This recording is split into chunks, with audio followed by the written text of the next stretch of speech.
Stork.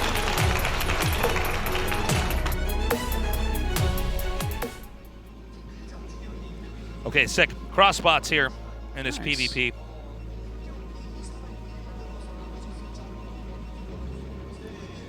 Yeah, let's just see how they choose to open. We also want to definitely watch for, do they get any kind of a quick scout off here? Oh, that's a good sign, actually. Stop wiggling it so we can see. Yeah. Look at that. A Blue normal Archon and Red Archon. It looks like that Archon at the top has got Neural Parasite on it. Yeah.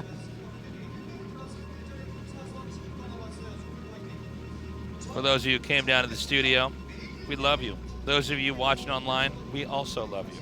Yeah. Just love all around. But if you want the people in the studio to know, you really got to yell at Tasteless. There's no headsets here. Oh, they can hear me. They're not. Some of them aren't that far away. Yeah, that's true. Yeah. And sometimes they turn around and look at me, and I look at them, turn back around, get back to watch that game. Keep your eyes on the screen. Keep your eyes on the screen. So, maybe this will go to Game 5, you know? I could absolutely see that occurring. You know, especially as we kind of get down lower maps, right? So after this, we still have Fighting Spirit, and we still have Gladiator. Okay, so Fighting Spirit's kind of the normal one that's like this. Then Gladiator's the one where anybody can win that map. Gladiator's one where it's almost impossible to get a second base. Yeah. It's just ultra decisive, a little bit of guessing going on. There's little ways you can try to hedge, but it's very difficult to just get that win. And I mean, I feel like for Stork, that's probably where he's afraid to play here, because it's a little bit rock, paper, scissors, really. So, you know, but because of all this, I could see it going to Game 5. And the thing is, if Gladiator is that deciding map, that's where Horang2 might win a KSL group. And he's like one of the players where it's like, okay, he's in here, he's a good pro, but there's not that much expected of him, right? He beat Mind. That was a little bit of an upset, really. That was pretty cool. Yeah, it was a good bit of on an him. upset. But yeah, it was good play, and he did a good job. You know, I was telling you about that build I experienced somebody do to me on Gladiator a couple months ago, where he gets just enough Dragoons and starts making cannons on my map, and then makes cannons around the base. And it's like there's actually only 3 spots you can make cannons, but it actually does cover everything. So and I'm just like, huh. And then you try to Reaver push from the low ground onto the high ground, but it's actually a lot harder than it looks. It is. Reavers are not siege tanks. No, they are tricky to control. So you got to control this just right to get the block off, and it looks like Stork does slip through. And so this actually, is really a Zealot can fully block a probe on that ramp, can't it? I'm actually not I know that it can fully block an SCV for sure. I think the probe might physically be smaller than the SCV. Yeah, something like that could be. A lot of times what you'll see players do is they'll hit it, and then they'll immediately pull away, and it kind of makes the probe stick onto the Zealot. Totally. And then you can get 3 hits total. Yeah, I think that's probably what's going on here, just the actual smaller size. Probe gets in, and I mean, gets a pretty full scout here. Ooh. Nice denial there by Stork. Yeah. So Horang2 can't even get confirmation on whether or not there's a second Nexus being made. One of the scariest things you can end up in positionally here is when you go for a quick robo to try to figure out what they're doing, and they just went for a Nexus. You're like, my observer's going to scout and see what's going on. And then you get there and you're like, I've scouted that I'm going to lose. Yeah. Well, that's the thing. PvP, having ultra decisive play can be really good, and that's something we've seen out of Horang2 so far. Yeah. Just you got to have that execution to back it up. What am I seeing here? All right. Well, you're watching that Red Dragoon die slowly. I was going to say, like, I feel like Stork should just run away. The Blue Dragoon got the first shot off. Yeah. Guess it did. So, for the first time, Horang2 is going to do a build that's probably more within the realm of normal, and this is what I was talking about, Artie. Yeah. Now, this is a very quick Nexus. Yes. I would say that Stork's build slightly counters Horang2's. Oh, no, it totally does. Yeah. Because one guy's going for Robo, the other guy, and of course the Robo, it can be used for Reavers, but it's also used to scout, right? He doesn't know if Stork's going for DTs or not. He's not, by the way. Oh my God, so this is the greediest of all builds here from Stork. Yeah. Not even getting an additional gateway behind that.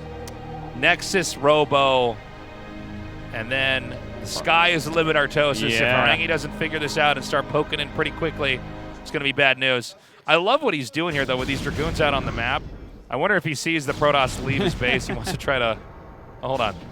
He's chasing him away now. I like that Stork just kind of pokes in. He's like trying to get any intel he possibly can at this point. He might also be trying to see if there's any kind of blur leavings, like a DT animation, so that you know if you need to get the observer up here. By the way, Horang2 going into Reaver Tech while expanding. So maybe not the most terrible choice here from Horang2. No, but Stork is ahead here. Yeah, for sure. He's going to be able to mine for a little while. And you have to remember that Horang2 doesn't actually know what Stork's doing. That's the real disadvantage. It's not just that Stork's ahead and is going to have more bases and everything like that. It's that he actually has no idea what's going on that side of the map. Yeah. Observer coming out right now.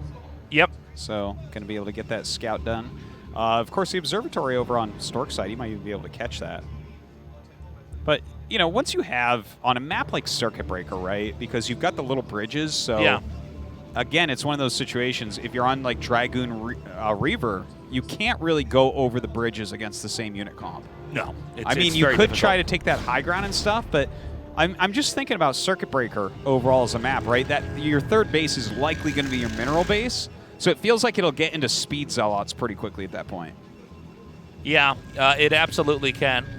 The speed zealots are a little bit funny in PvP because if both players had teched into Reavers, sometimes the speed zealots do not do anywhere near as much as you want. Yeah, you know. Whereas if you both went for DT tech and got an expansion up, then speed zealots suddenly are a lot more impactful. They can do way more damage. But we also have situations where players will stay on Dragoon Reaver for a little bit longer with that. Also, you got to keep in mind, once you get your second base up and you're making all these gateways, a lot of times you want to look for some kind of positional place you can lock them out of bases. So maybe you take a base that's a little bit more gas and mineral rich, whereas they are forced to take the mineral base because you have the positional upper hand. Yeah. Would be cool to see how they choose to do that here. The observer, of course, not quite caught by Stork. He was really trying, but it's very hard to walk your Dragoons around the gases and through the minerals and stuff trying to catch that. Yeah.